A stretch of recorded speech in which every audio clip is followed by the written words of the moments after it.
Hello upcoming bureaucrats. UP PCS mains जिसकी dates आ चुकी हैं, आप सबने शेड्यूल जरूर देख लिया होगा कि मेंस 2025 का जो यूपी पीसीएस करवाने जा रहा है उसकी तारीख है 29 जून, यानी कि जून 29 से ये परीक्षा शुरू हो जाएगी। इसके बाद आपको पता है कि 2025 के लिए जो प्रीलिम्स की डेट है वो भी आ चुकी है। तो आप एक बात याद रखना, आप यूपी पीसीएस मेंस 2025 में अपियर करें या 2026 में, आपको मेंस के लिए बहुत समय नहीं मिलेगा और आपको मेंस पहले से तैयार करके रखना पड़ेगा। अदरवाइज एक ऐसे एस्पायरेंट कैटेगरी में आप आ जाएंगे जो कि केवल एस्पायरेंट्स हैं, वो पोटेंशियल ब्यूरोक्रेट्स नहीं हैं। तो अगर आप पोटेंशियल ब्यूरोक्रेट्स या पोटेंशियल सिविल सर्वेंट्स कहलाना चाहते हैं आज, और कल आप ब्यूरोक्रेट्स और सिविल सर्वेंट बनना चाहते हैं, तो आपको पहले से पहले तैयार रहना पड़ेगा मेंस के लिए, बिकॉज फाइनली मेंस आपको डेस्टिनेशन तक ले जाएगा। तो मेंस की तैयारी में क्या क्या बातें आपको ध्यान देनी चाहिए, कैसे तैयारी करनी चाहिए, तैयारी का सही तरीका क्या है, क्योंकि बहुत सारे मिथिकल एलिमेंट्स इस एग्जाम में डाल दिए गए हैं। जैसे ये कि यूपी पीसीएस में क्वेश्चन रिपीट होते हैं, 20-30% क्वेश्चन हर एग्जाम में रिपीट होते हैं, उतना यूपी पीसीएस में भी रिपीट होते हैं। अदरवाइज इंडिया में यूपीएससी के बाद उतना स्टैंडर्ड एग्जाम सिर्फ उत्तर प्रदेश में होता है। यूपी पीसीएस मेंस उससे बराबर डायनेमिक है यूपीएससी के समान। इसका जो जीएस 1 2 3 4 का सिलेबस है, इसके अलावा जीएस 5 और 6 का जो सिलेबस है, वो अपने आप में one of the best and बहुत अच्छे से कॉम्प्रिहेंड किया गया है स्टेट के द्वारा। उसके जो एस्पिरेशंस हैं अपने आस्पायरेंट से, अपने पोटेंशियल ब्यूरोक्रेट से, उसे अच्छे से बताया गया है। तो तैयारी को कैसे शुरू करें, उनमें जो 2-3 इंपॉर्टेंट बातें हैं, पहले तो आपको ये याद रखना पड़ेगा कि अगर आप 2025 में अपियर होना चाहते हैं, चाहे 2026 में अपियर होने के लिए पोटेंशियल हैं, आपको तैयार रहना पड़ेगा। हम द कॉन्सेप्चुअल आईएएस में लक्ष्य यूपी पीसीएस मेन से टेस्ट सीरीज लेके आए हैं, जो कि टॉपिक वाइज है। हमने सब्जेक्ट वाइज नहीं कहा, तो जो हमने नहीं कहा वो आप मत सुनिए, हमने जो कहा वो सुनिए। ये टॉपिक वाइज है, सो दैट कि अगर आपको 2 दिन दिए जाएं तो उन 2 दिनों में आप अपने आप को किसी टॉपिक के लिए तैयार करो, और वो पर्याप्त तो समय होता है। अगर आप 8 घंटे प्रतिदिन पढ़ सकते हैं तो 8 घंटे प्रतिदिन पढ़ के 2 दिन में आप एक टेस्ट पेपर तैयार करोगे और उसको आंसर राइटिंग करोगे। आंसर राइटिंग कैसे करना है उसको पूरा रोड मैप आपको इस ब्राउज़र में मिल जाएगा। ये जो हम प्लानर लेके आए हैं आपके पास लक्ष्य का, ये इंडिया की कोई भी इंस्टीट्यूट हो कहीं के भी जो यूपी पीसीएस की तैयारी करवाती है, उसमें सबसे ज़्यादा कॉम्प्रिहेंसिव और वेल रिसर्च पूरे अनुसंधान के साथ है। यूपी पीसीएस के मेंस के जो पहले पेपर हुए हैं, जब यूपी पीसीएस ऑब्जेक्टिव नहीं होता था मेंस का, आई मीन कि 2013-14 के पहले, फिर उसके बाद जो लास्ट के 4-5 ईयर्स की यूपी पीसीएस के मेंस के पेपर हुए हैं, उनको प्रॉपर रिसर्च करके ये पाया गया कि यूपी पीसीएस में रिपीटिशन केवल 30% है बस, अदरवाइज क्वेश्चन रिपीट नहीं होते। यूपी पीसीएस करता क्या है कि हर साल मोर देन 50% क्वेश्चन तो नए एरिया से एक्सप्लोर करता है, और 50% एरियाज उसके पुराने होते हैं। बट एरियाज पुराने होने का मतलब प्रश्न सेम सेम नहीं होता। जैसे कि मान लीजिए कि आर्टिकल 14 से, यानी कि समानता के अधिकार से, अगर यूपी पीसीएस कोई क्वेश्चन एक साल बनाता है और अगले साल बनाता है तो उनमें नेचर में डिफरेंस है। या साइक्लोन्स पर यूपी पीसीएस ने क्वेश्चन पूछे, तो जितने तरह के साइक्लोन्स हैं उनके इम्पैक्ट्स को लेके उसने 2 क्वेश्चन पूछे। एक तो साइक्लोन की जनरल अंडरस्टैंडिंग, और उसका जो सेकंड पार्ट है वो अप्लाइड नेचर का है। वो नॉर्मली किसी करंट अफेयर से रिलेटेड होता है, और इसका वही स्टैंडर्ड है जो यूपीएससी का है। द हिंदू पढ़े बगैर आप उन चीज़ों को उस तरह से नहीं कर सकते, आपके सोर्सेज सही होने चाहिए। तो सोर्सेज से लेकर यूपी पीसीएस मेंस की सही स्ट्रेटजी क्या है, ये समझने के लिए ये सेशन आपको देखना चाहिए। और इसके अलावा कैसे तैयारी करेंगे, इस सेशन में हम सारी चीज़ें एक एक करके डिस्कस करेंगे। तो सबसे पहले जो आपको पता होना चाहिए वो ये कि आप 2025 में या 2026 में यूपी पीसीएस मेंस के देने के लिए खुद को एक पोटेंशियल कैंडिडेट समझते हैं कि नहीं। अगर आप 25 या 26 में अपने आप को समझते हैं तो एक बात याद रखिए, आपने इतनी तैयारी कर ली, कुछ महीने तो कर ही ली होगी, आपने देखा कि आपने कितने आंसर लिखे। मैं बताता हूं, 90% जीरो आंसर लिखे। क्या तुम उस 90% में हो? अगर आप उस 90% में हैं तो बस यहीं पे इसे स्टॉप करो। जब तक अपने आप को एक टारगेट डेट नहीं दोगे जैसे हमने यहाँ पे टारगेट डेट दिया कि 1 मार्च से 13 जून के बीच में हम ये पूरे यूपीपीसीएस के कंप्लीट सिलेबस में, जिसमें जीएस 1 2 3 4 5 6 ऐसे यानी कि निबंध और इसके अलावा हिंदी का जो एक पेपर होता है वो सब पर आंसर राइटिंग कर लेंगे। आप एक बार कर लेंगे, लाइफ में जब भी आप मेंस देंगे आपका 1 शॉट सिलेक्शन श्योर है। To ensure your selection in 1 shot you should be very much prepared for this examination even earlier. आप प्री क्लियर डरते हो, जब आप मेंस के नीचे आओगे तो पता चलेगा कि मेंस की तैयारी करने से कैसे आपका प्री निकलने में हेल्प मिलता है, बिकॉज आपके सिलेबस की सही कवरेज होती है। तो सिलेबस की कवरेज कैसे होनी चाहिए और सिलेबस है क्या? एक तो सिलेबस जो आपको पब्लिक सर्विस कमीशन ने दिया, दूसरा उस सिलेबस में क्या वो उतना कॉम्प्रिहेंसिव, उतना डिटेल में चीजें लिखी हुई हैं जिस तरह से यूपीपीसीएस क्वेश्चन पूछता है? तो answer yes. Approximate 70% question UPPCS के उसके सिलेबस के लिखे हुए शब्दों के आधार पर ही आते हैं, बट ये हमेशा नहीं है। फिर भी आपको कुछ एक एरियाज हैं जो अपने से एक्सप्लोर करना पड़ेगा, जहां से क्वेश्चन आ सकते हैं। वो सब काम यहाँ पे कर लिया गया है। आइए देखते हैं इस ब्राउज़र में क्या क्या है आपके लिए यूपीपीसीएस में सिलेक्शन लेने के लिए। तो लक्ष्य में 500 से अधिक प्रो लेवल एग्जामिनेशन होंगे GS 1 to 4 and special UP special paper 5 6 Hindi and ऐसे, यानी कि 500 से अधिक प्रश्नों के माध्यम से यूपीपीसीएस के सभी पेपर। पहली बात तो यूपीपीसीएस मेंस में कोई भी पेपर क्वालिफाइंग नहीं है, हर एक का स्कोर आपके लिए जरूरी है। तो इसलिए इस लक्ष्य प्रोग्राम में यूपीपीसीएस मेंस के सब कुछ, यानी कि सारे जीएस के पेपर, निबंध और हिंदी, सारे पेपर की आंसर राइटिंग करवाई जाएगी। आपको एक ही प्रोग्राम के माध्यम से पूरी तैयारी करने का मौका मिलेगा। इसमें पूरे 50 पेपर होंगे। जी हाँ, 50 पेपर, 100 नहीं, 25 नहीं। क्यों? बिकॉज 100 पेपर में क्या होता है ना कि आप वहां तक जाते जाते सोचते सोचते थक जाते हैं। जब तक 50-60 पेपर करते हैं थक गए, आगे का करते ही नहीं। 25 क्यों नहीं? अगर हम 25 पेपर में करते तो हमें एक पेपर में कम से कम 20 प्रश्न डालने पड़ते। तो आप वो पेपर तैयार करते करते और आंसर लिखते लिखते इतना टाइम कर देते हैं कि आप कोई भी पेपर सही से नहीं लिखते। 20 प्रश्न में कोई 8 प्रश्न लिखता है, कोई 10 प्रश्न लिखता है, कोई 12 प्रश्न लिखता है, इसलिए आपकी तैयारी ठीक नहीं होती। तो हमने क्या किया है, बेस्ड ऑन दिस रिसर्च हमने इसको करना है कि 50 टेस्ट में, पूरे 50 टेस्ट में आपको टॉपिक वाइज अपने सारे टॉपिक कवर कर लेने होंगे। अगर हम इसे पेपर वाइज बात करें तो इसमें पर पेपर में 10 क्वेश्चंस होंगे, जिसके लिए आपको 90 मिनट का समय दिया जाएगा, यानी कि 1.5 घंटे का समय मिलेगा। और जीएस 1 में पूरे आपको 11 पेपर मिलेंगे। जीएस 1 में ज़्यादा पेपर इसलिए हैं बिकॉज जीएस 1 का जो सिलेबस है वो बड़ा है। इसमें हिस्ट्री, ज्योग्राफी एंड सोसाइटी का सेक्शन है तो वो अपने आप में बड़ा हो जाता है। जीएस 2 में 7 पेपर्स हैं, जिसमें कि polity, social justice, governance and IR है। जीएस 3 में 9 पेपर्स हैं, जिसमें कि economy, science tech, environment, disaster management, agriculture and security वाले एस्पेक्ट सब कुछ कवर होते हैं, इसलिए इसमें भी पेपर थोड़े से ज़्यादा हैं। 9 जीएस 4 में 5 पेपर्स हैं, जिसमें कि 2 पेपर डेडिकेटेड केस स्टडीज़ के हैं, ठीक है।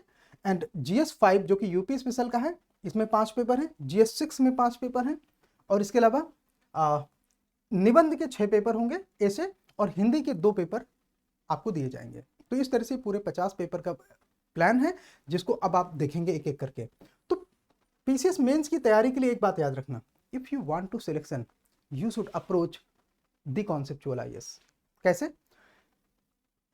डिस्क्रिप्शन बॉक्स में सबसे ऊपर वाली लाइन टेलीग्राम का लिंक है और उसके नीचे वाली लाइन जो है हमारे एप्लीकेशन का है, और साथ में वहाँ पे कॉन्टैक्ट नंबर दिया है। तो उसके माध्यम से आप इसमें कभी भी आ सकते हैं। अदरवाइज ये प्लानर आप लीजिए और इस प्लानर के माध्यम से आप एक्सेस करिए हमारे टेलीग्राम चैनल को और कॉन्टैक्ट को। ये प्लानर आपको ईजिली गूगल डॉक में मिल जाएगा, गूगल में सर्च करेंगे तो भी मिल जाएगा। अदरवाइज टेलीग्राम में आइए, द कॉन्सेप्चुअल आईएएस डालेंगे तो सीधे पहुंच जाएंगे, ठीक है। तो आपको ये प्लानर मिल जाएगा। मैंने आपसे बोला कि ये प्लानर आपके पास होना ही चाहिए। स्टेट के जो यूपी के सभी बच्चे हैं जो यूपी पीसीएस मेंस देना चाहते हैं, आप कब देना चाहते हैं ये तुम्हारी चॉइस है, ये मैं आप पे छोड़ता हूँ।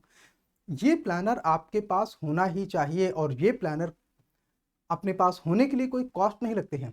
करीब 60 पेज का ये प्लानर है, तो आप ज़्यादा से ज़्यादा 60 रुपये में इसका प्रिंट आउट करेंगे, आपके पास आ जाएगा। तो प्लानर तो आपके पास होना चाहिए, एक बात। दूसरी चीज़, ताकि आपको पता रहे कि आपको तैयार कैसे करना है, कि एग्जाम का स्ट्रक्चर क्या है। तो यूपी पीसीएस मेंस के एग्जाम का स्ट्रक्चर आइए समझते हैं। सब लोग ध्यान से देखेंगे, जो लोग पेन पेपर लेके इसे अभी लिखना चाहते हैं वो लिख भी सकते हैं। तो इसमें देखिए, यूपीपीसीएस मेंस एग्जाम स्ट्रक्चर में जो पहला पेपर है यहाँ पर वो जनरल हिंदी है, दूसरा है ऐसे, और ये दोनों 150 नंबर के हैं, मतलब हिंदी और निबंध का पेपर 150 नंबर का है। ये क्वालिफाइंग नहीं है, ये स्कोरिंग है। ये मैंने आपको क्यों बताया, बिकॉज यूपीएससी में हिंदी का पेपर क्वालिफाइंग होता है 300 नंबर का, वो स्कोरिंग नहीं होता। वहाँ 75 मार्क्स लाने होते हैं जस्ट क्वालिफाई करने के लिए। लेकिन यहाँ पर आपको 150 में से 90 नंबर से ज़्यादा क्रॉस करना चाहिए। हिंदी में आते हैं 110, 120, 125 तक भी आप ले सकते हैं। सो सिलेबस आपको नेक्स्ट पेज में मिलेगा, उधर हम इसको देखेंगे। निबंध अटेम्प्ट 1 ऐसे फ्रॉम ईच 3 सेक्शन, यहाँ पे 3 सेक्शन होंगे, ये स्ट्रक्चर हम नीचे देखेंगे। सेक्शन ए बी सी, उन तीनों में से एक एक निबंध आपको लिखना है, और जो निबंध की वर्ड लिमिट है ऐसे कि वो 700 वर्ड्स है। तो अप्रोक्सीमेट आप 7 पेज मान के चलो, 7 से 8 पेज में आपका एक निबंध पूरा होता है। देन जीएस के पेपर्स हैं, इसमें क्या है कि अटेम्प्ट ऑल नेचर का है, मतलब ये कि जितने भी प्रश्न लिखे हैं आपको सबके सब अटेम्प्ट करने हैं, कोई और या एलिमिनेशन वाला नहीं है कि 5 में से 3 अटेम्प्ट करने हैं, 10 में से 5 अटेम्प्ट करने हैं, ऐसा कोई मेथड इधर है नहीं। जितने भी क्वेश्चन लिखे हैं वो आपको सब अटेम्प्ट करने हैं, ये अपने दिमाग को आप पहले से समझा लो, ठीक है। इसमें जीएस के पेपर में 2 सेक्शन होते हैं और पर सेक्शन में 10 क्वेश्चन होते हैं। जैसे कि 8 नंबर के पैटर्न में आपको 10 क्वेश्चन मिलेंगे, जिनमें आपको 125 शब्द सीमा के आधार पर आंसर लिखने हैं। वर्ड लिमिट आपकी 125 होगी, और जो उसका दूसरा पार्ट है उसमें 200 वर्ड लिमिट के बड़े आंसर लिखने हैं, जिनके लिए आपको 12 नंबर दिए जाएंगे, और वो भी 10 प्रश्न हैं, ठीक है। एक ट्रिक मैं आपको बताता हूँ, पहले ये बड़े क्वेश्चन अटेम्प्ट करा करो, छोटे क्वेश्चन बाद में अटेम्प्ट करो, क्योंकि आपको उससे होता यह है कि अगर आप पहले छोटे क्वेश्चन अटेम्प्ट करते हो 125 वर्ड लिमिट वाले, तो उनमें आप वर्ड लिमिट को ब्रीच करते हो, क्रॉस कर जाते हो, और जो बाद में आपके लार्ज आंसर्स हैं फिर वहाँ पे आपको समय नहीं होता कि आप पूरा आंसर लिखो, तो आप अपने आप वर्ड लिमिट को कट करते हो। तो इस टेंडेंसी को अवॉइड करने के लिए पहले लार्ज आंसर लिखो, 12 मार्क्स वाले आंसर पहले लिखिए, 200 वर्ड्स वाले पहले आंसर लिखिए, बाद में 125 वर्ड्स वाले आंसर लिखिए। ये स्ट्रेटजी आप अपनाइए। अगर आपने 2 घंटे भी ले लिए 12 मार्क्स वाले आंसर लिखने के लिए, तो भी तुम फायदे में रहोगे, बिकॉज बाद के 1 घंटे में 10 क्वेश्चन आप 125 वर्ड वाले में थोड़े बहुत वर्ड कट शॉर्ट करेंगे ना, तो उससे आपको ज़्यादा लॉस नहीं होता। आप इसलिए इसमें पर पेपर 120 से लेके 125 मार्क्स के बीच में एम कर सकते हो, कि 200 नंबर में से आप 125 नंबर तक का लक्ष्य ले सकते हो, इतना आता है। मैं हाइपोथेटिकली ये नहीं कह सकता कि 150 नंबर का एम करो, करने में कोई प्रॉब्लम नहीं, बट वो आता नहीं है, मैंने कभी देखे नहीं है। हाँ, लेकिन 110 नंबर भी बहुत अच्छा होता है 200 में। अगर आप 100 भी क्रॉस करते हो ना, तो आपको उसमें नुकसान नहीं होगा, आपके सिलेक्शन के लिए 100 भी अच्छा है, बट 115, 120 अगर ऐसे नंबर आपके जीएस के पेपर में आते हैं तो आप एसडीएम बनोगे, बिकॉज आपकी तब अच्छी रैंक आएगी। देखो, मैं उनमें से नहीं हूँ कि ये बोलूँ कि 900 वैकेंसी आने वाली है, 1000 वैकेंसी आने वाली है, 1200 वैकेंसी चाहे 200 हो चाहे 150 हो, तुम्हारा सिलेक्शन होगा अगर तुम्हारा एटीट्यूड ठीक होगा। तो वैकेंसी गिनना बंद करो। मैं ये नहीं कहता कि 5 वैकेंसी में तुम्हारा हो जाएगा, ये तुम्हारे ऊपर मैं छोड़ता हूँ, लेकिन अगर 200 वैकेंसी हैं, 300 वैकेंसी हैं, 250 वैकेंसीज हैं, जो कि एक जनरल ट्रेंड रहा है यूपीपीसीएस का, तो भी तुम सिलेक्शन ले सकते हो अगर आपने सही से तैयारी की। तो आपने देखे होंगे इंटरव्यू में और साक्षात्कार में बहुत सारे मीडिया हाउसेस में कि जिन बच्चों का सिलेक्शन हुआ वो आपको आपसे ज़्यादा टैलेंटेड नहीं लगते होंगे, बस उन्होंने साइलेंटली सही प्लान फॉलो किया और सही से तैयारी की। ये उनका अपने आप में एक डिफरेंट मार्क है, ये उनका अपने यूएसपी है। चलिए देखते हैं। तो जीएस 1 200 मार्क्स के लिए होगा, जिसमें history, culture, geography and Indian society होगा। जीएस 2 भी 200 मार्क्स का है, जिसमें polity, constitution, social justice, governance and IR है। जीएस 3 भी 200 मार्क्स का है, जिसमें economy, agriculture, environment, science and tech, internal security, disaster management है। जीएस 4 200 मार्क्स का एथिक्स एंड इंटीग्रिटी है, case studies on ethical topics हैं। देन यूपी स्पेशल के 2 पेपर होंगे। जीएस आपका यहाँ पे 5 होना चाहिए, जीएस 5 होना चाहिए। सो ये आपका जनरल स्टडीज़ है, वैसे पेपर नंबर यहाँ पे लिखा है, ये पेपर नंबर है जीएस 5। सो ये अपने आप में 200 मार्क्स का, जिसमें history, culture of Uttar Pradesh है, polity, governance, social issues, security and culture UP का, ये चीज़ें हैं। देन जीएस 6 पेपर है, पेपर नंबर 8 है जीएस 6 का, ये भी 200 मार्क्स का है। Economy, government scheme, agriculture, environmental sciences and technology and current affairs, ये सब कुछ यूपी से रिलेटेड होगा। यूपी की जो पॉलिसीज़ हैं, यूपी स्टेट अपने आप में बड़ा है, इनकी जो पॉलिसीज़ की रेंज है वो भी बड़ी हैं, इसीलिए पेपर को डाइवर्सिटी आसानी से मिल जाती है, कॉम्प्लेक्सिटी आसानी से मिल जाते हैं, एरियाज आसानी से मिल जाते हैं कि वो कैसे क्वेश्चन कहाँ से बनाए। ठीक है, वैसे भी jokingly one of my teacher use to say Uttar Pradesh is a republic, बाकी आप समझते हैं। ठीक है, हाँ, यहाँ पर आपको टेलीग्राम के लिंक, कॉन्टैक्ट और एप्लीकेशन के लिंक मिल जाएंगे अगर आपको चाहिए तो। देन हम बात करेंगे सेशंस। 2 सेशंस में एग्जाम होते हैं, morning session 9:30 to 12:30 and afternoon session 2 PM to 5 PM। ये 2 सेशन में यूपी पीसीएस एग्जाम कराता है। द कॉन्सेप्चुअल का आईएएस का ये जो लक्ष्य मेंस टेस्ट सीरीज का प्रोग्राम है यूपी पीसीएस के लिए, ये मोस्ट सुपीरियर इवेल्युएशन करवाता है। आप मुझसे व्हाट्सएप में जुड़िए, मैं आपको कुछ कॉपी शेयर करता हूँ, आप देखिए कि हमारे स्टूडेंट्स कैसे आंसर लिखते हैं और उनका इवेल्युएशन कैसे होता है, ये जरूर चेक करिए। ठीक है, ब्रांड गेम में मत पड़िए, वो तुम्हें खा जाएगा। ध्यान से देखिए, क्वालिटी के पीछे जाइए। आइए देखते हैं। तो पेपर, जीएस पेपर हमारा, ये सॉरी पेपर है हिंदी का। सबसे पहले मेंस एग्जामिनेशन, इसका सिलेबस देखते हैं। तो हिंदी के पेपर में आपको दिए गए खंड का अवबोध एवं प्रश्नोत्तर करना होता है, संक्षेपण आता है, सरकारी एवं अर्ध सरकारी पत्र लेखन, तार लेखन, कार्यालय आदेश, अधिसूचना परिपत्र, शब्द ज्ञान प्रयोग, उपसर्ग एवं प्रत्यय, विलोम शब्द, वाक्यांशों के लिए शब्द, वर्तनी एवं वाक्य शुद्धि एंड लोकोक्तियां एवं मुहावरे। ये हिंदी का सिलेबस होगा। ये मैंने क्यों बता दिया, बिकॉज हिंदी के सिलेबस के टाइम में फिर हमने सिलेबस को एक्सप्लेन नहीं किया है, सिर्फ जनरल हिंदी लिख के छोड़ा है, इसलिए। ऐसे में आपको सारे सिलेबस लिखा हुआ मिलेगा अंदर। ठीक है, आगे हम आएंगे, इनको देखेंगे। तो इनमें 3 सेक्शन होते हैं, section A, section B, section C. Section A में लिटरेचर एंड कल्चर,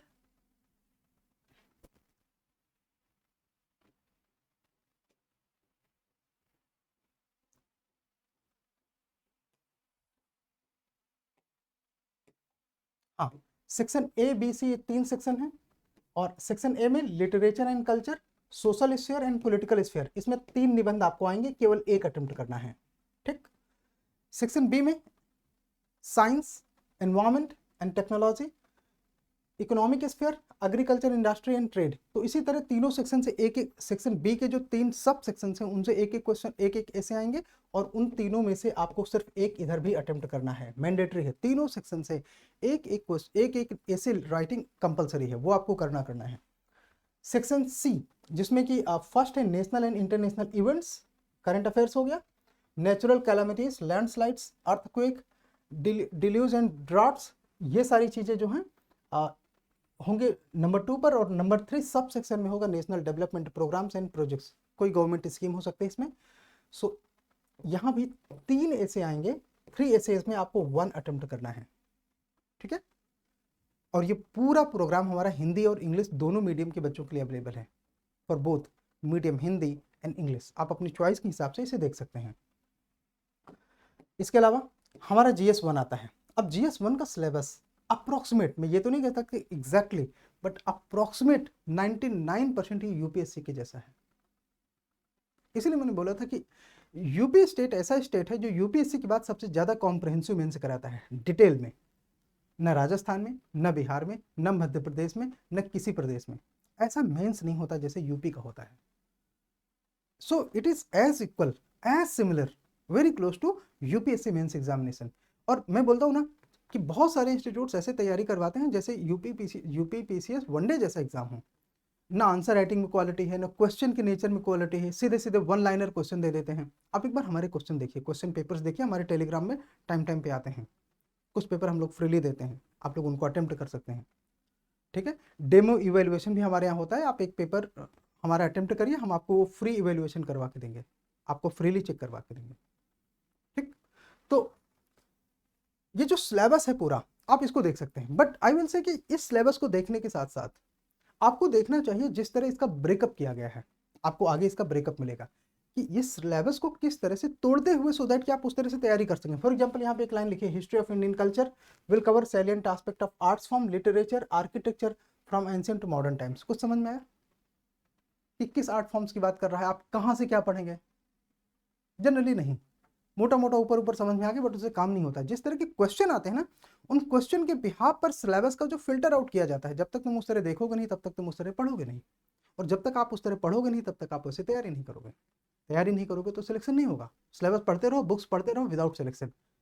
फिर आपको 10 साला योजना, 5 साला योजना, ऐसी योजनाओं में बच्चे तैयारी करते हुए मिलेंगे प्रयागराज में, लखनऊ में, कानपुर में, झांसी में, वाराणसी में, गोरखपुर में, और कहाँ नहीं, मेरठ में, दिल्ली में, हर जगह। बट उनका सिलेक्शन नहीं होना बिकॉज उनका एटीट्यूड ठीक नहीं है। उन्होंने या तो रिसर्च करके अपने सिलेबस को फिल्टर आउट करना चाहिए कि उनको पढ़ना क्या है और छोड़ना क्या है। पढ़ना क्या है ये छोटे स्किल है, छोड़ना क्या है ये बड़े स्किल है। और इसीलिए जिसको ये पता है कि व्हाट नॉट टू स्टडी, वो जानता है कि ज़िंदगी कैसे जीना है। जिसको ये पता है कि क्या नहीं करना, उसे ये पता है कि वो सिलेक्शन कैसे लेगा। इसलिए हम क्या जानते हैं इससे ज़्यादा जरूरी है कि हम क्या जानते हैं कि ये नहीं करना है। ठीक है, आइए देखते हैं। ये सारे सिलेबस आप यहाँ से भी देख सकते हैं, इसका प्रिंट आप ले लीजिए। आपने यूपी पीसीएस का सिलेबस पूरा देखा होगा, तो ये सारी चीज़ें आप इसमें देखेंगे। GS2 का सिलेबस इसी तरह यूपी पीसीएस ने जो लिख के दिया है वो आप देखेंगे। इनका ब्रेकअप अभी आगे मिलेगा, पूरा सिलेबस हम पढ़ेंगे एक एक करके, और सिलेबस को किस तरह से अंडरस्टैंड करना है, जिस तरह के क्वेश्चन पूछे जाते हैं उस तरह से कैसे सिलेबस की तैयारी करनी है। मैं आपको गारंटी देता हूं कि मोर देन 70% क्वेश्चन आपके टेस्ट पेपर से आएंगे, हमेशा आते हैं। उसके लिए कोई रॉकेट साइंस नहीं है। अगर आपने सही अनुसंधान किया है तो ऐसा सबके साथ हो सकता है, तुम करोगे तुम्हारे साथ भी हो सकता है। बट आपको आंसर राइटिंग करनी पड़ेगी।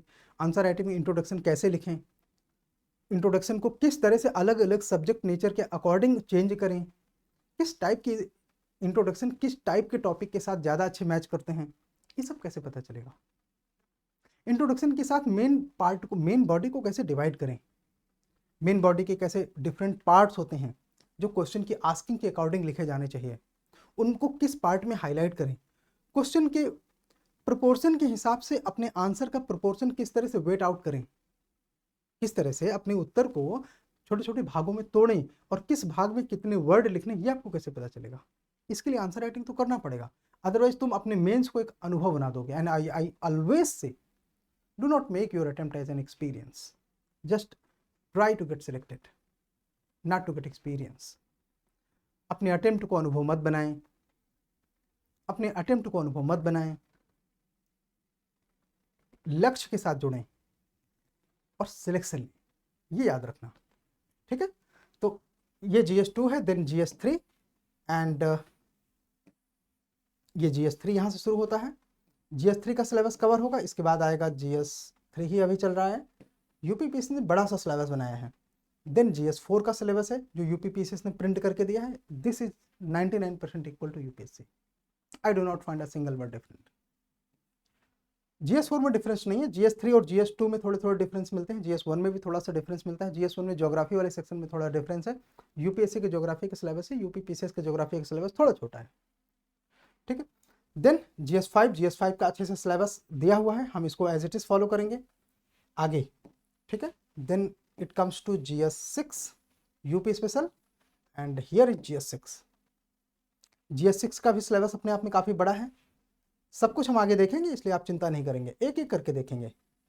ठीक है, और वो ब्राउजर में सही समझेंगे। फिर आता है कि ये जो हमारा टेस्ट प्रोग्राम है इसका स्ट्रक्चर क्या है। तो लक्ष्य टेस्ट प्रोग्राम का जो स्ट्रक्चर है उसमें GS1 में 11 पेपर्स हैं, 2 में 7 पेपर्स हैं, GS3 में 9 पेपर्स हैं, GS4 में 5 पेपर्स हैं, GS5 में 5 पेपर्स हैं, GS6 में 5 पेपर्स हैं, ऐसे में 6 पेपर्स हैं, और हिंदी में 2 पेपर्स हैं। तो ये पेपर का स्ट्रक्चर अपने आप में, एंड टोटल 50 टेस्ट हैं। अप्रॉक्सीमेट आपको 500 प्लस आंसर लिखने को मिलेगा। 90 मिनट्स आपको मिलेंगे 10 आंसर लिखने के लिए, और ये अल्टरनेट डेज पे होंगे। अल्टरनेट डेज का मतलब अगर मंडे को है तो ट्यूसडे ब्रेक, वेडनेसडे, फिर थर्सडे ब्रेक, इस तरह से अल्टरनेट डेज में होगा, एक एक दिन छोड़कर ये आपको टेस्ट करने हैं। एंड पर्याप्त समय मिलेगा, आप मान के चलिए 2 दिन में एक टेस्ट देना है तो 2 दिन आप अच्छे से तैयारी करिए और 1.5 घंटे का टाइम निकालिए, आंसर राइटिंग करिए, उसको सबमिट करिए। सबमिट करने के लिए हम आपको अपने टेलीग्राम के लिंक्स देंगे, व्हाट्सअप के लिंक्स देंगे, उसमें आप अपने आंसर्स का PDF बना के डॉक स्कैनर से भेज दीजिए। बाकी का आपका काम खत्म। हम आपको कांटेक्ट करेंगे, सब बताएंगे कि उसको किस तरह से करना है, उसका डिस्कशन करवाएंगे, बेहतर आंसर कैसे लिखें, वो सारी चीज़ें आपको रिटर्न में मिलेंगी। इसके अलावा कन्वर्सेशन होगा तो उसमें हम आपको बताएंगे। कन्वर्सेशन 1 to 1 भी किया जा सकता है जूम से, जूम लिंक की हेल्प से, वो फैसिलिटी भी अवेलेबल है। आप जूम की क्लास अटेंड करना चाहते हैं तो वो फैसिलिटी भी अवेलेबल है। आइए देखते हैं प्लानर। अब हम आ गए हैं प्लानर वाले पार्ट में। सो इसमें test will be on 10 question pattern, 90 minutes will be given for 100 marks. 100 number के उत्तर लिखने के लिए आपको 90 मिनट का समय दिया जाएगा। एक पेपर में अगर 10 प्रश्न हैं तो 5 क्वेश्चन होंगे आपको 125 वर्ड लिमिट के लिए, एंड रेस्ट 5 क्वेश्चन होंगे जो सेकेंड पार्ट में होंगे, सेक्शन ए और बी के अकॉर्डिंग जो डिवाइडेड है। तो सेकेंड पार्ट में जो होंगे 5 क्वेश्चन, उसके लिए आपको 200 वर्ड्स में लिखना है, वो 12 मार्कर में आएगा। नाउ कंटेंट, तो ये है, हम GS2 से शुरू कर रहे हैं, मतलब पॉलिटी से शुरू कर रहे हैं, because most of the student पहले पॉलिटी तैयार करते हैं। आइए देखते हैं। पॉलिटी के टेस्ट 1 में NCERT बेस्ड टॉपिक कवर होंगे। डेमोक्रेटिक पॉलिटिक्स क्लास 9th की NCERT आपको उसके लिए कवर करना होगा। Constitutional development and making of Indian constitution, features of Indian constitution, citizenship, union and it's territories, political theories, preamble, fundamental right and fundamental duties, and sources जरूर देखिए। ये NCERT class 9th and 10th की है, democratic politics की। Then 11th की NCERT Indian constitution at work, Indian polity by M Laxmikanth, Yojana, EPW, website of ORF, gravity mains, ये हमारा gravity mains का पब्लिकेशन है, आप इसे देख सकते हैं, सेक्शनल। इसके अलावा द हिंदू भी आप पढ़ेंगे, that will be sufficient. Then DPSP भी इसी में आपको टेस्ट 1 में पूछा जाएगा। जब आपका टेस्ट 2 होगा तो इसमें आप लोग तैयारी करेंगे साथ में यूनियन एंड इट्स एग्जीक्यूटिव, ये जो पार्लियामेंट वाला पार्ट है ये इसमें आएगा, parliament and various offices, parliamentary proceedings and judiciary, जिसमें supreme court, high court, lower court, various principle and philosophies followed by Indian judiciary, basic structure, judicial activism, judicial restraint, PIL, constitutional morality, ये वो deeper aspect है जहाँ से question बनते हैं। Then important judgments जो supreme court और high court Allahabad ने पास किए हैं उनके आधार पर। देन पेपर 3 आपका आएगा जिसमें गवर्नर, ये आप स्टेट का सेक्शन आ गया, governor, Panchayati Raj institution, governor और चीफ मिनिस्टर के relation, then powers of lieutenant governor, parliamentary system, central state relation, ये इंपॉर्टेंट है। सेंट्रल स्टेट रिलेशन से अप्रॉक्सीमेट 1 क्वेश्चन हर साल आ रहा है। Then emergency provisions and constitutional reforms. तो सिलेक्टिवली जहाँ से क्वेश्चन ज़्यादा आता है, प्रैक्टिस आप उन्हीं की ज़्यादा करते हैं, यही हमारा मोटो रहता है। आपका पॉलिटी का जो तीसरा पेपर होगा इसमें constitutional bodies and their functions, statutory, regulatory and non statutory bodies, official language, political parties, temporary and special provision with some states, national symbol, comparison of Indian constitution with rest of the world, constitutional amendments in India, electoral politics, salient feature of representation and people's act, pressure groups, ये सारा कुछ आपका इस paper में आएगा, paper number 4 polity के।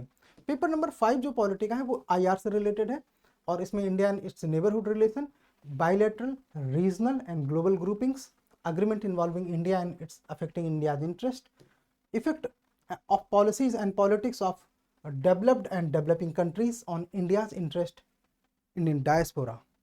ये चीज़ें सब कुछ आपका IR के सेक्शन में आता है। 10 क्वेश्चन में हम सारे टॉपिक कवर करते हैं, बिकॉज एक टॉपिक में जब हम क्वेश्चन ड्रॉ करते हैं तो हम कम से कम 3 से 4 क्वेश्चन को ब्लेंड करते हैं और इस तरह से बनाते हैं कि कॉम्प्लेक्स क्वेश्चन आपके सामने आ सके।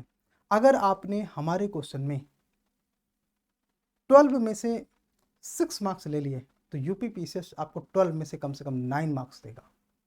Reason, because our questions are more complex than UPPSC। हमारे क्वेश्चन UPPSC के क्वेश्चन से ज़्यादा कॉम्प्लेक्स होते हैं। हम ऐसा इसलिए करते हैं ताकि आपकी अंडरस्टैंडिंग कॉम्प्लेक्सिटी को एड्रेस करने में डेवलप हो। स्ट्रेट जो 1 लाइनर क्वेश्चंस UPPSC पूछता है मेंस में, उसका आंसर आप लिख लोगे, दैट वी नो। आप वो तैयारी करने के लिए हमारे पास नहीं आते, आप वो तैयारी करने के लिए आते हैं जहां पे आप गलतियां कर रहे हैं, जहां पे कीवर्ड्स आप समझ नहीं रहे, क्वेश्चन की डिमांड आप समझ नहीं रहे। जो कॉम्प्लेक्स क्वेश्चंस होते हैं उनकी प्रिपरेशन करने के लिए आप हमारे पास आते हैं, तो उनकी प्रिपरेशन करने के लिए हम आपको पूरे पेपर को ही कॉम्प्लेक्स बना के पेश करते हैं। दैट्स वाई आई सेड कि अगर आप 200 में 70 मार्क्स आप हमारे टेस्ट में लेते हैं तो UPPSC आपको 120 मार्क्स देगा, बिकॉज उसके क्वेश्चन हमारे क्वेश्चन से काफ़ी आसान होते हैं। ये मैं आपको ओपनली क्यों बता रहा हूँ, बिकॉज जब आपके सामने पेपर आएगा तो आप ऐसा महसूस करोगे। When you will realize that this test paper is harder than UPPSC, and what is the motto of being harder? Because जो सिंपलर क्वेश्चंस होते हैं उनके आंसर तो आप लिख ही लोगे। आई वांट कि आप हार्डर क्वेश्चंस के आंसर 90 मिनट में 10 लिखो। अगर आपको मान लीजिए 20 क्वेश्चन प्रैक्टिस करना है तो 2 पेपर एक साथ लिखो, वो जस्ट 2 पेज ही तो हैं, आप एक साथ स्टेपल करके हमें भेज दीजिए, बिकॉज ये टॉपिक वाइज हैं तो उसमें दोनों अपॉर्चुनिटी आपके पास है। अगर आप 20 क्वेश्चन की प्रैक्टिस करना चाहते हैं 3 घंटे में, तो बस 2 पेपर एक साथ लिखो, आपको पेपर तो मिल ही जाएंगे। तो वो अपॉर्चुनिटी आपके पास ऑलरेडी है। खासतौर से ये मैसेज मैं उनको देना चाहता हूँ जो लोग कम दिनों में तैयारी करना चाहते हैं, स्पेशली दोज जिन्होंने प्री क्वालिफाई करने की गारंटी है। देखो, आई डोंट नो कि कट ऑफ कितना जाएगा, but what I think 80 question के अराउंड जनरल का कट ऑफ जाना चाहिए इस साल।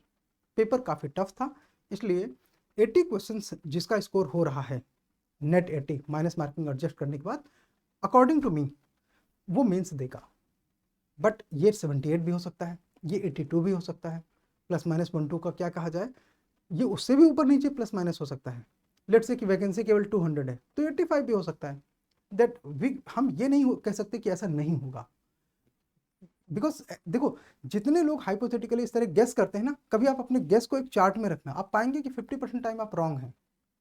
तो क्यों बच्चों को गलत मैसेज देना या गलत संदेश देना या ओवर कॉन्फिडेंस में लाना कि नहीं नहीं तुम्हारा तो होगा ही नहीं, 90 कट ऑफ जाएगा या तुम्हारा तो हो ही जाएगा 70 कट ऑफ जाएगा, ऐसा नहीं करते।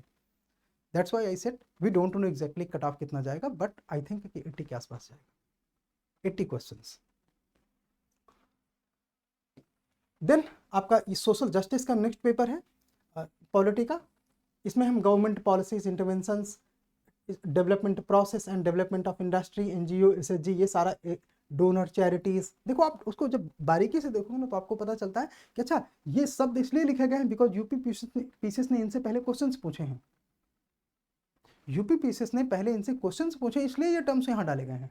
सिलेबस में नहीं लिखा सब, सिलेबस इतना डिटेल्ड नहीं है, उसको डिटेल्ड करने के लिए यूपी पीएससी मेंस के पहले पूछे गए प्रश्नों को, पीवाईक्यूज को ऑब्जर्व करना पड़ता है, तब हमें पता चलता है अच्छा सिलेबस एग्जैक्टली ये है। Then welfare schemes, mechanism, laws, institutions, bodies जो बेटरमेंट ऑफ वल्नरेबल सेक्शन में काम करते हैं, जैसे एनसीबीसी, एनसीएससी, लिंग्विस्टिक कमीशंस, ये जितनी चीज़ें हैं वो इसका पार्ट होगा। Then issues relating to development and management of social sector, services relating to health, education and human resource, because public policy से 1 से 2 क्वेश्चन तो आता है, दैट्स वाई हमको ये पता होना चाहिए। Governance, important aspect of governance में ट्रांसपेरेंसी, अकाउंटेबिलिटी, इनसे क्वेश्चन पूछा जा चुका है। Citizen charter, transparency and accountability and institutional and other measures, role of civil services in bureaucracy, इससे भी क्वेश्चन पूछा जा चुका है। इससे तो मान के चलिए कि हर अल्टरनेट ईयर में एक क्वेश्चन आता है, सीधे सीधे क्वेश्चन आता है role of civil services in bureaucracy and उसके challenges and how to address दो चैलेंजेस। इसमें जो सेकेंड एआरसी की भूमिका है कि सेकेंड एआरसी का कौन कौन सा, यहाँ पे आपको सब मिलेगा कि क्या चीज़ आपको कहाँ से पढ़नी है।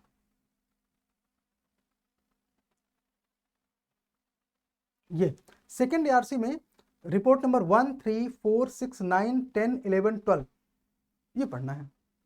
इसके अलावा योजना, ईपीडब्ल्यू एंड ओआरएफ वेबसाइट, ये ओआरएफ वेबसाइट क्यों जरूरी है आप में से कुछ लोग जानते होंगे, बिकॉज इसको ministry of external affairs conduct करती है, इसलिए ये अपने आप में इंपॉर्टेंट है। हालांकि ये गवर्नमेंट वेबसाइट नहीं है, बट गवर्नमेंट मिनिस्ट्री के सपोर्ट से चलने वाली एक ऑटोनॉमस वेबसाइट है, इसके आर्टिकल बहुत अच्छे होते हैं, ठीक है।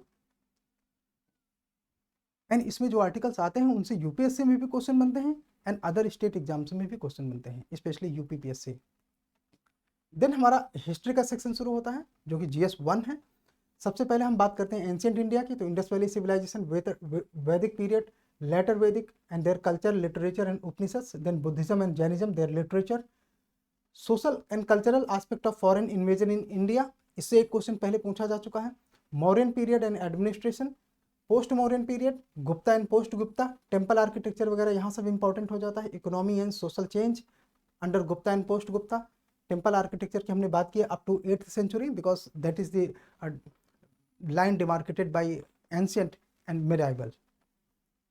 Achievement in the field of science and tech, इससे क्वेश्चन पूछा जा चुका है। सोशल चेंज, जिसमें हायरार्किकल एक्सट्रीमिज्म है with respect to Shudras and women, women और शूद्र के अगेंस्ट में जो हायरार्किकल एक्सट्रीमिज्म इमर्ज हुए वो क्या कंडीशंस थी, क्यों इमर्ज हुए, इस तरह के टॉपिक यूपीपीएससी में पहले भी पूछे जा चुके हैं। तो आप इनको ध्यान से देखिए और तैयारी करिए और आंसर राइटिंग करिए। देन आपका पेपर नंबर पेपर नंबर 8 में संगम पीरियड, इससे क्वेश्चन नहीं आया अब तक। Society, administration, architecture, Pallava, Chola and Chalukya. We hope कि ये एरिया थोड़ा सा इंपॉर्टेंट है, जब यूपीपीएससी नया क्वेश्चन कोई पूछेगा तो यहाँ से पूछ सकता है, इसलिए हम लोग 1 से 2 आंसर राइटिंग यहाँ से भी करेंगे। देन ऐसे पेपर आपका आता है पहला, जिसमें हम कौन कौन से टॉपिक कवर करेंगे। सेक्शन ए में literature and culture, section B में साइंस एनवायरमेंट एंड टेक्नोलॉजी। तो आपको हम लोग एक पेपर में 2 ऐसे करवाएंगे। इफेक्टिवली 6 पेपर में हम आपको कम से कम 13 ऐसे प्रैक्टिस कराएंगे, 13 to 14 ऐसे प्रैक्टिस कराएंगे। 12 से कम तो होगा ही नहीं। और इसके साथ हम आपको ये गारंटी करते हैं कि आपके सारे ऐसे 3 आपको लिखने हैं ना, 3 के 3 फंसेंगे। ये अनुसंधान है, ये रिसर्च है, ये R&D है। 12 ऐसे में केवल आपके 3 के 3 पूरे ऐसे फंसेंगे, insured. Now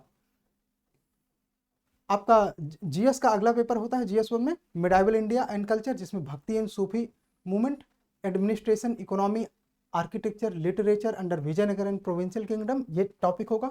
medieval history and culture, conflict and social change, administration, economy, architecture, literature, painting, dance, drama, music under Mughal empire and Rajput kingdom. Then land revenue policies like jagirdari and zamindari, जो क्लास 7th के एनसीईआरटी में है।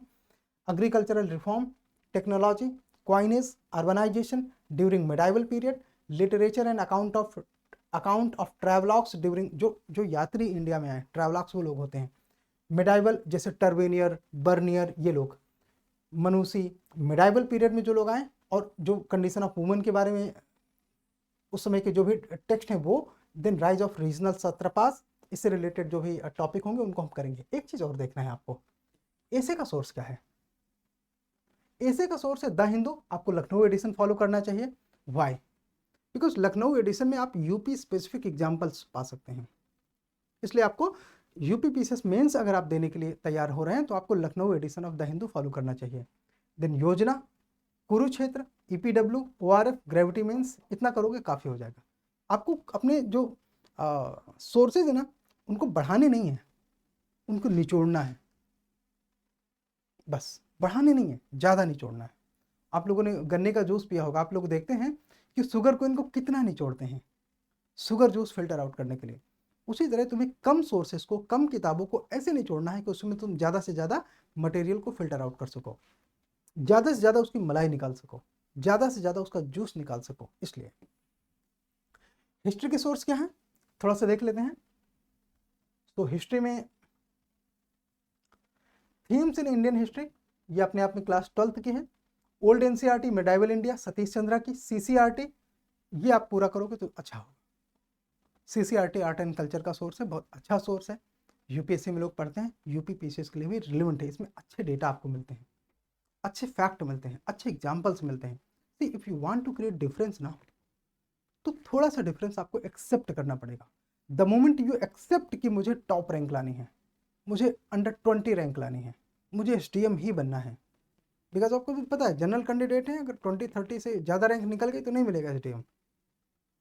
Under 20 रहना है तो आपको पहले accept करना पड़ेगा कि आपको जस्ट आंसर राइटिंग नहीं करनी, आपको सुपीरियर आंसर राइटिंग करनी है, आपको बेहतरीन उत्तर लिखने हैं। और ये just answer writing is an attitude of mediocre students, and the writing superior answer is an attitude of some chosen students, जो अपने दिमाग में अपने सिलेक्शन की प्रति जिद रखते हैं उनका। If you are that person, you should be prepared, आपको तैयार रहना चाहिए इन सच अ डिग्री जिससे कि आपको रिजेक्ट न किया जा सके एग्जामिनर्स के द्वारा। एग्जामिनर्स आपको हर क्वेश्चन में एक्सेप्ट या रिजेक्ट करते हैं। जब वो आपको कम नंबर देते हैं तब वो आपको रिजेक्ट करते हैं, जब आपको ज़्यादा नंबर देते हैं तो आपको एक्सेप्ट करते हैं, रेकमेंड करते हैं। So if you want to get recommendation, you should be prepare in deeper way, गहराई से तैयारी करिए। यूपी पीसीएस को हल्के में मत लीजिए, ऊपर ऊपर की तैयारी नहीं है ये, ठीक। आइए और देखते हैं, हम हैं मिडाइवल की बात हम कर चुके हैं। देन मॉडर्न इंडिया, इसका पहला पेपर होगा। मिडाइवल से एक पेपर है, एंशिएंट से एक पेपर है, हम उसी में आपका काम कर लेंगे। बिकॉज हमने आपसे बताया कि हमारे एक क्वेश्चन में 2 से 3 क्वेश्चन के बराबर का निचोड़ होता है, उतने एस्पेक्ट हम पूछते हैं, अप्रोच यही है।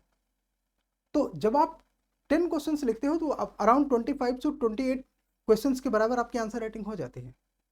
यही डिफरेंस है Lakshya UP PCS mains test series में। As compare to any other test series, because हम यहाँ पे वन टॉपिक वन एस्पेक्ट पे क्वेश्चन नहीं देते। आपको वो चाहिए, सो आई शुड कि आपको ये नहीं ज्वाइन करना चाहिए। यहाँ पे आपको एडवांस लेवल के क्वेश्चन मिलेंगे, हम टॉपर तैयार करने के लक्ष्य में हैं। नेक्स्ट मॉडर्न इंडिया, जिसमें गवर्नर एंड गवर्नर जनरल सीधे सीधे क्वेश्चन आते हैं। डलहौजी की पॉलिसीज, कॉर्नवालिस की पॉलिसीज, तो आपको गवर्नर एंड गवर्नर जनरल, इसीलिए हमने बोला कि जो सिलेबस यूपीपीएससी ने लिख के दिया, जो सिलेबस हमने उसको निचोड़ के फिल्टर आउट किया, उसमें डिफरेंस है। और वो डिफरेंस कुछ इस तरह से है कि जिस तरह से यूपीपीएससी मेंस में क्वेश्चन पूछे जाते हैं। नाउ रिवोल्ट 1857 आना ही आना क्वेश्चन है। Civil uprisings, socio religious reform movements, caste related movements, economic impact of British rule, development of education in modern India, development of press in modern India, moderates and extremists, इससे question पूछे जा चुके हैं। Revolutionary movement in India and outside, जिसमें Ghadar movement है and Bhagat Singh वाले aspect हैं। Swadeshi movement and Surat split, communalism, Muslim League and Morley Minto reform, important Congress sessions, जैसे कि मोलुमेंटो रिफॉर्म हो गया या मोन्टफोर्ट रिफॉर्म हो गया, उस समय में जो कांग्रेस के सेशंस हुए हैं वो इंपॉर्टेंट हैं। बिकॉज कांग्रेस ने जब भी कोई ब्रिटिश लॉ बनने वाला होता है तो उसके आसपास जो सेशंस किए हैं ना, उसमें स्पेसिफिक डिमांड्स रखी हैं, इसलिए उनके आसपास वाले सेशन इंपॉर्टेंट होते हैं। देन मॉडर्न इंडिया का दूसरा पेपर होगा, जिसमें पेजेंट मूवमेंट होगा, लेफ्ट विंग मूवमेंट होगा, सोशलिस्ट मूवमेंट होगा, Congress session, CDM, emergence of Ambedkar and Poona pact, Prajamandal movement जो इंडिया को यूनिफाई कर रहा था 563 प्रिंसली स्टेट से घटाकर one unified India, Congress and second war, quit India movement and important personalities like BG Tilak, MK Gandhi, JL Nehru, Sardar Patel, SC Bose, RN. Tagore, Rabindranath Tagore हैं, भगत सिंह, सैयद अहमद खान, सरोजनी नायडू। तो इनमें जो इंपॉर्टेंट पर्सनालिटीज हैं, खासतौर से जिनका यूपी और यूपी के आसपास के जो फ्रीडम मूवमेंट्स थे उन पे एक्टिविटीज में ज़्यादा कंट्रीब्यूशन था, and they are not lost. हम इससे ज़्यादा भी इसमें बढ़ा सकते हैं। तो आप मान के चलिए अप्रॉक्सीमेट एक पर्सनालिटीज़ के बारे में आंसर राइटिंग हर साल आता है, जिसमें सरदार पटेल के बारे में तो ऑलरेडी पूछा जा चुका है, and Gandhi ji certainly important है, सैयद अहमद खान पूछे जा चुके हैं, तो ये इंपॉर्टेंट है। Various offers and missions before independence, जैसे कैबिनेट मिशन, अगस्त ऑफर, क्रिप्स मिशन, ये सब। Constitutional development, administrative, judiciary and police reform जो कि ब्रिटिश पीरियड में हुए, modern values, cultural aspect of freedom struggle, and compare and contrasting views of leaders. Bose Gandhi में क्या contrast था, रविन्द्रनाथ टैगोर और गांधी में क्या अंतर था। तो ये जो डिफरेंसेस हैं वो सब कुछ यूपीपीएससी मेंस के सिलेबस के लिए इंपॉर्टेंट एरियाज हैं, इनको आप तैयार करिए, ठीक है। ये बहुत ही प्रोटीनस एरिया है किसी फ्रूट का, तो उसी तरह सिलेबस का सबसे प्रोटीनस एरिया हमने फिल्टर आउट करके आपके लिए टेस्ट सीरीज ये प्रिपेयर करवाई है।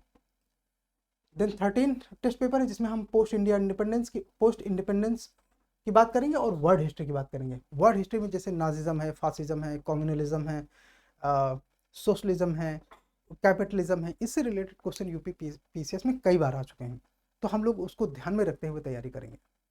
नाउ इंडिपेंडेंस एंड चैलेंजेस, ये अभी पोस्ट इंडिपेंडेंस की बात हो रही है। Unification of India, role of Sardar Patel, reorganization of state, इससे क्वेश्चन पूछा जा चुका है। India under Nehru and war with Pak and China, beginning of modern world, जिसमें renaissance, industrial revolution, American war of independence, French revolution से क्वेश्चन पूछा जा चुका है। Nationalism in Europe, rise of capitalism, colonialism, imperialism important है। World wars, Russian revolution, consequences of war, fascism, nazism, decolonization, ये तीनों area से क्वेश्चन पूछे जा चुके हैं। 1, 2, 3, विड्रॉल ऑफ नेशनल बाउंड्री, इससे भी क्वेश्चन पूछा जा चुका है, तो ये तो बहुत इंपॉर्टेंट एरियाज है। Concept, types and social impact of political philosophies like communism, capitalism and socialism, इनसे क्वेश्चन पूछे जा चुके हैं। ज्योग्राफी का पेपर होगा हमारा GS 1 में ही, जिसमें salient feature of physical geography, earthquake, tsunami, volcanic activity, cyclone, oceanic currents, wind and glaciers, इस सब एरिया से लगभग क्वेश्चन पूछे जा चुके हैं। अब उसमें कॉम्प्लेक्सिटी बढ़ने का नंबर है, आगे जो यूपीपीएससी क्वेश्चन पूछेगा तो उसमें वो कॉम्प्लेक्सिटी बढ़ाएगा, उन कॉम्प्लेक्सिटीज से अब हमको लड़ना है। देन ज्योग्राफी का दूसरा पेपर होगा, जिसमें oceanic resources in India and their potential, human migration, refugee problem of the world and with focus on India, इस एस्पेक्ट पे पेपर होगा। देन नेक्स्ट होगा frontiers and boundaries with reference to Indian subcontinent, population and settlement, types, pattern, urbanization, smart cities and smart villages. ये आपका है geography का paper number 3, GS1 में है। ज्योग्राफी का पेपर नंबर 4 है distribution of major natural resources, world water, soil, forest with reference to south and south east Asia and special reference to India, factor responsible for location and of industries and with reference to India specially. तो ये topic है आपके। Then Indian society and social issues पे question होंगे, जिसका पहला paper है GS1 में, salient features of Indian society and culture, role of women in society, women's organization, population and associated issues, poverty and developmental issues. तो ये topic आपके जो हैं वो सोसाइटी के पहले पेपर में है। देन इसमें urbanization and problems and their remedies, ये सब चीज़ें आएंगी। इसके लिए सोर्सेज क्या हैं, तो आप लोग जनरली चीज़ों के लिए जानते हैं। हम ज्योग्राफी और सोसाइटी के थोड़े सिलेबस और देख लेते हैं sources. So India people and economy, human geography, geography bye Mahesh Barnwal और ज्योग्राफी बाय PMF में कोई एक आप पढ़ सकते हैं। देन आप करंट अफेयर्स के लिए पढ़िए, द हिंदू हर चीज़ में इंपॉर्टेंट है।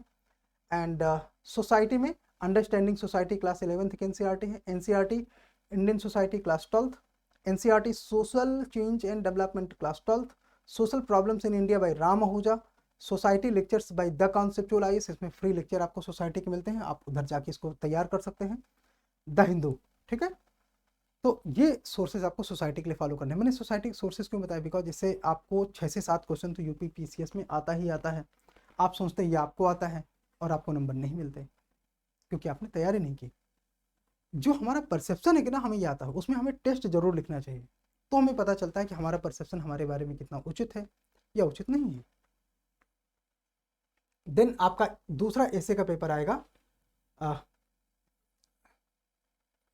यहाँ पे GS लिखने की आवश्यकता नहीं थी, एसे का पेपर अलग होता है, जिसमें कि social sphere, economic sphere, natural calamities, landslides and earthquake, deluges and drought, ये सारे एरिया से आपको यहाँ पे 3 निबंध मिलेंगे। हमने इसलिए बोला था कि आपको हर पेपर में जरूर नहीं कि 2 निबंध मिले, 3 भी मिल सकते हैं, कहीं 2 कहीं 3, इस तरह से आपको निबंध लेखन करने होंगे। देन इंडियन सोसाइटी का आपका सेकंड पेपर है, जिसमें कि meaning of liberalization, privatization, globalization and their effect on economy, polity and social structure, social empowerment, communalism, regionalism and secularism. ये टॉपिक पे आपको 10 क्वेश्चंस पूरे मिलने हैं।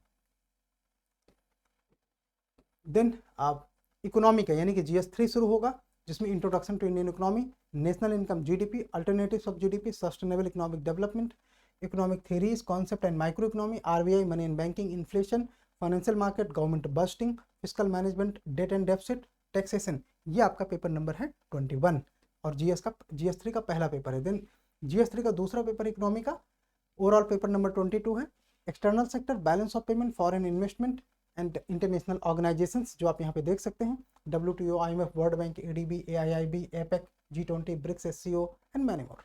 India's interest in global economic order, India's economic development, Indian economic development, LPG reform, human development, poverty and employment welfare, ये सारे कुछ आपके इकोनॉमी के पेपर हैं। देन आपका नेक्स्ट पेपर आता है, ये इकोनॉमी का थर्ड पेपर होगा, यहाँ पे ये मिसप्रिंट है, जिसमें PDS, buffer stock, economic fertilizers, pesticides, subsidies, logistic subsidies and infra, industries, service, e-commerce, significant government schemes, proposal and announcement. Paper number 24 है, जिसमें एग्रीकल्चर, फूड, न्यूट्रिशन का एस्पेक्ट है, जिसमें soil farming factors and soil degradation, ये सब तैयारी करना बहुत जरूरी है। यही सब एरिया है जिसमें आप तैयारी ठीक से नहीं करते। हिस्ट्री, पॉलिटी, ज्योग्राफी, इकोनॉमी की तैयारी को आप UP PSC की तैयारी मानते हैं, जो कि अपने आप में भ्रम है, मिराज है, उससे बचो। इन सारे एरियाज को आइडेंटिफाई करो, इन पे अच्छे से तैयारी करो। ये हिडन एरिया है जिनको ज़्यादातर बच्चे तैयार नहीं करते और वो पूरे प्रॉब्लम में फंसते हैं। Major crops, cropping pattern, economic and animal, economics of animal rearing, fishery, agro economy, horticulture, dairy industry and institution in the field of agriculture and national and international level के। Then agriculture and food and nutrition का paper number 2 है, जो कि GS3 में ही आएगा। Water cycle, water availability in India, structure of ground water, irrigation, different types of irrigation, research and development in crop production, seed research, food science, chemistry of food preservation and its economy, agro waste, e technology in the aid of commerce and technology missions. Then हमारा environment का paper आएगा, environment and ecology, single paper में हम इसे cover करेंगे। Fundamentals of economic and environment, plant physiology, conservation measures, forest wild life biodiversity, climate change and pollution, ozone layer, green house, eutrophication, desertification, acid rain. अच्छा, environment and ecology का और disaster management के साथ एक और paper है, इसमें है hazardous waste, environmental impact assessment, international organizations, conventions, protocols towards sustainable utilization of natural resources. इसके अलावा national laws, policies, organizations, conventions, protocol towards sustainable utilization of natural resources. Then types of disasters, management of disasters, community level disaster management, government initiatives on disaster management. Then हमारा है science tech का paper, और overall ये paper number है 28। Science tech में है information and communication and technology, robotics and nano technology, achievement in the field of Indians, achievement of Indians in the field of science and tech, space tech, defence tech, nuclear physics, human anatomy and physiology, biotechnology, genetic engineering, health and disease, food preservation, nutrition and medicine, medical science in the common life, intellectual property rights. तब हमारा आता है एसे का तीसरा paper. Third paper में हम political sphere, agriculture, industry and trade, national development programme and projects, जिसमें कि आपको 3 एसेज मिलेंगे। Then it comes internal security. तो इस तरह से आपको कम से कम 17 से 18 ऐसे मिलेंगे, नॉट 12 से 13। 17 से 18 निबंध लिखने के बाद तो आप मास्टर हो गए, मान के चलिए। और निबंध लेखन का फायदा जीएस में भी होता है, बिकॉज आपको किसी टॉपिक में ज़्यादा वाइडर कवरेज हो पाती है, इसलिए निबंध लेखन हमें अलग अच्छे से तैयार करना है। निबंध जीएस की तरह नहीं होता, आपको पता होगा, नहीं पता तो फिर आप निबंध के लिए, ऐसे के लिए हमारे सेशन का वेट करो। Internal security, factors responsible for spread of extremism, steps that a state can take to reduce the spread of extremism due to unemployment, underdevelopment, Naxalism, left-wing extremism, northeast insurgency, terrorism, hinterland and border area, right-wing terrorism, challenges to internal security through communication network। ये WhatsApp और ये सब आजकल जो use हो रहा है internal security को चैलेंज करने के लिए, तो ये उसको ध्यान में रखते हुए है। नेक्स्ट है basics of cyber security, challenges in managing social media, money laundering and its prevention। then अगला है security challenges and their management in border areas, institutional framework to tackle challenges of internal security, जिसमें NIA, NatGrid, MAC, UAPA, Tada, पोटा, NCTC इनके बारे में है।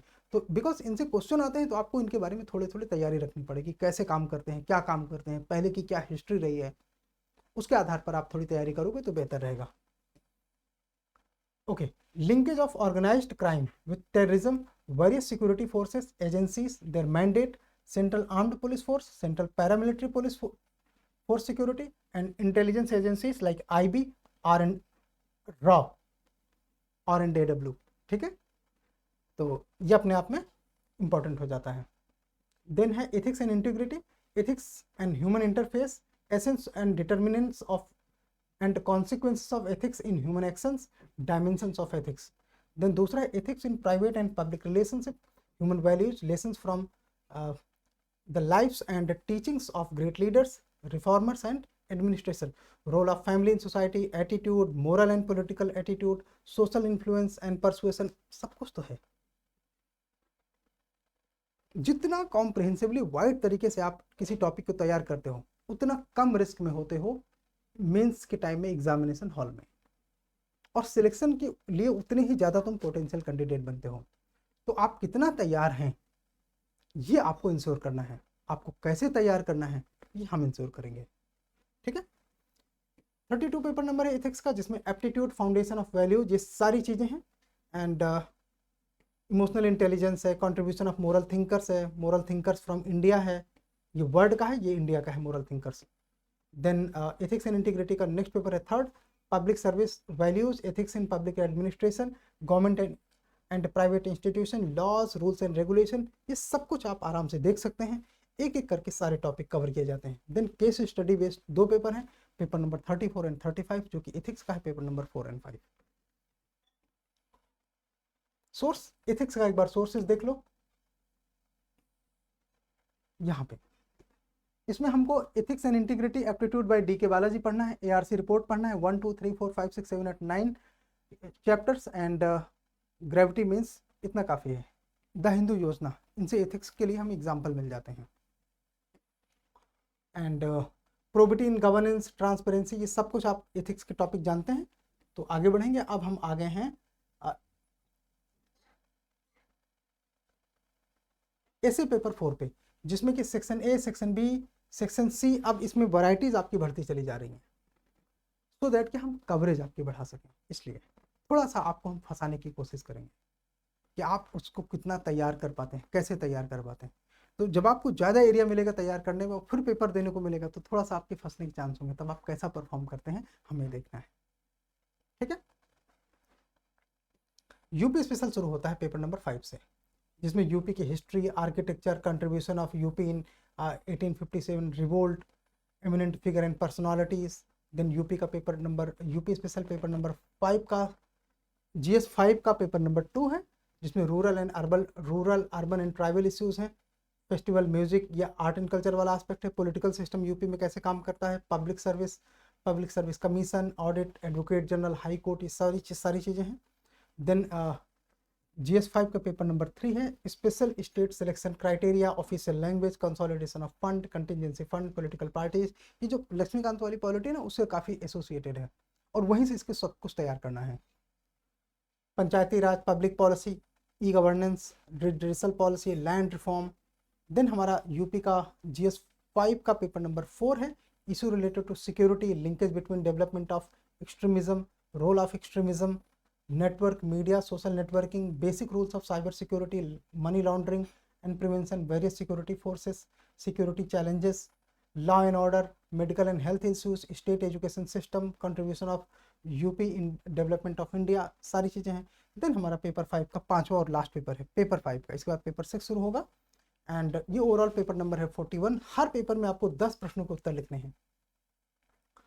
Current affairs in UP, current affairs of UP, implementation of जल शक्ति mission and welfare schemes, NGO, contribution, उसका impact UP में, tourism, इसके अलावा यूपी में innovation in employment, socio economic development के एस्पेक्ट में।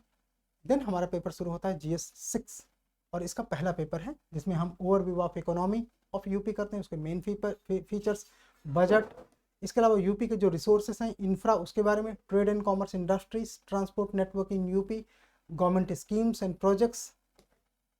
हमारा निबंध का पेपर नंबर 5वां बीच में आएगा, इसे का पेपर नंबर 5, जिसमें कि डिटेल में सारे सिलेबस लिखे हुए हैं, आप उसको देख सकते हैं।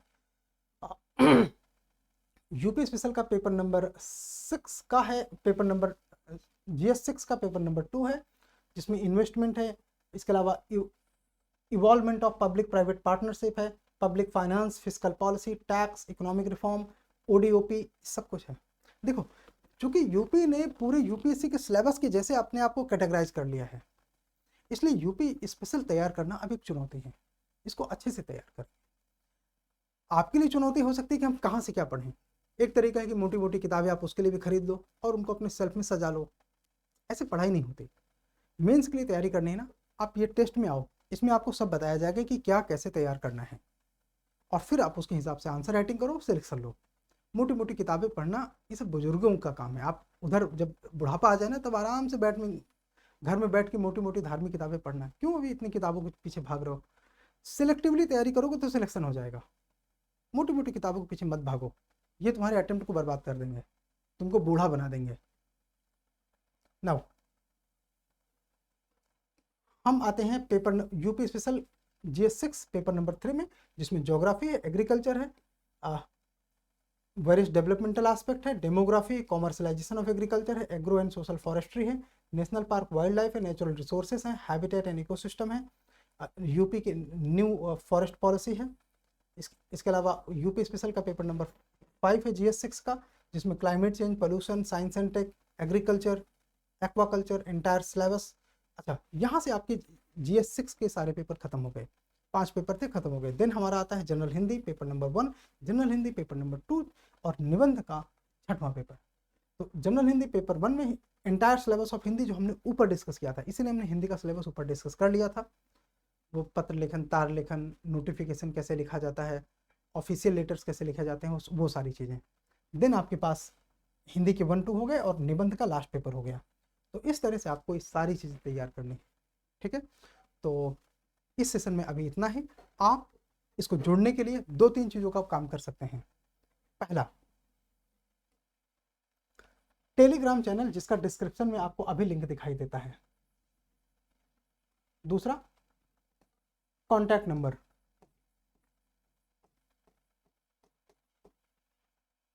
फिर से लिखिए 8899707570। ये जो आंसर राइटिंग का पूरा प्रोग्राम है ना, ये मेंटोरशिप मॉडल में है, जिसमें 1-to-1 डिस्कशन है, इन क्लास डिस्कशन है, ये जूम बेस्ड होते हैं वीडियो कॉलिंग के माध्यम से, और आंसर राइटिंग ऑनलाइन है। इसके अलावा अगर ऑफलाइन करना चाहते हैं तो वो आप मुखर्जी नगर में कर सकते हैं। एंड किसी भी तरह की कोई दिक्कत है तैयारी में, कोई सुझाव लेना चाहते हैं, तो हमारे यहाँ 1 डे मेंटोरशिप फ्री है सबके लिए। तो उस तरह से कोई आइडियाज़ लेना चाहते हैं तो आप सीधे हमसे कांटेक्ट कर सकते हैं व्हाट्सअप के माध्यम से। यही व्हाट्सअप नंबर है, यही टेलीग्राम नंबर, और या कॉल करके भी। तो सारी फैसिलिटीज़ आपके सिलेक्शन के लिए अवेलेबल हैं। पॉइंट ये है कि how much are you prepared. और अगर आप एक बात जानते हो, your attempts are not to make experiences, your attempts are not to have experiences, your attempts are to get selected. आपके अटेम्प्ट अनुभव लेने के लिए नहीं है, आपके अटेम्प्ट सिलेक्शन लेने के लिए हैं। तो याद रखिए, आपको सिर्फ एक अटेम्प्ट चाहिए। आपको किस अटेम्प्ट में सिलेक्शन लेना है ये उतना इंपॉर्टेंट नहीं है, आप कब तैयार होना चाहते हैं ये इंपॉर्टेंट है। अटेम्प्ट आपको स्टेट देगा, सिलेक्शन आपका होगा या नहीं होगा ये इस बात पे डिपेंड करेगा कि आप तैयार हो कि नहीं। इस सेशन में बस इतना ही। किसी भी प्रकार की तकलीफ के लिए द कॉन्सेप्चुअल IAS से जुड़ें। Thank you so much.